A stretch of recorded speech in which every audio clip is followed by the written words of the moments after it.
Qu'est-ce que l'amour, Lucien Cerise? Alors l'amour, c'est la confiance. D'abord, enfin c'est une déclinaison hein, de la confiance. Enfin, comme je vous disais, bon, en fait, on peut modéliser le lien social hein, avec trois types de relations la confiance, la méfiance, et l'indifférence. La confiance, enfin l'amour, c'est une des formes de la confiance. On voit que la réalité est synonyme de confiance, donc d'amour. C'est-à-dire que vous allez comprendre tout de suite, hein, mais par exemple quand la confiance disparaît dans un couple, hein, c'est le couple même qui disparaît, la réalité du couple.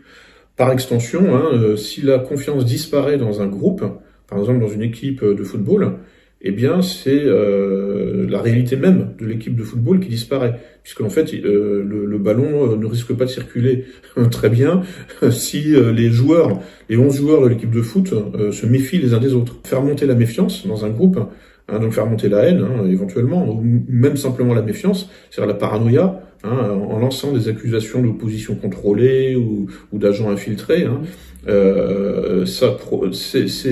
c'est aussi une forme de réalité, hein, évidemment. Mais c'est une réalité en voie de décomposition. C'est l'amour qui va sauver le groupe. Oui, enfin, mais l'amour, c'est pas l'égalité, en fait. Hein. C'est dans certains cas, l'amour doit, obliger au respect des hiérarchies. Enfin, je veux dire, on peut pas mettre tout le monde sur le même plan. Enfin, je veux dire, l'amour, c'est en fait donner à chacun ce dont il a besoin en fonction de ses capacités aussi. Hein. On va pas mettre au premier plan, on va pas envoyer en première ligne sur le champ de bataille des femmes enceintes ou des enfants. Donc l'amour, c'est la complémentarité. C'est ça, oui, et la complémentarité fondée sur la confiance. Hein, s'il n'y a plus de confiance, il n'y a plus d'amour, et à partir de là, il n'y a plus de groupe, enfin, il n'y a plus de vie sociale, il n'y a plus de lien social. Mais justement, là, tout ce qui est promotion du handicap, diversité inclusive, met en péril, justement, cette organisation hein, fondée sur la confiance. Puisque c'est l'inefficacité qui l'emporte sur l'efficacité. Donc, à un moment ou un autre, en fait, il va y avoir des problèmes de confiance, justement, enfin, des problèmes d'organisation. Et on peut le prévoir à l'avance.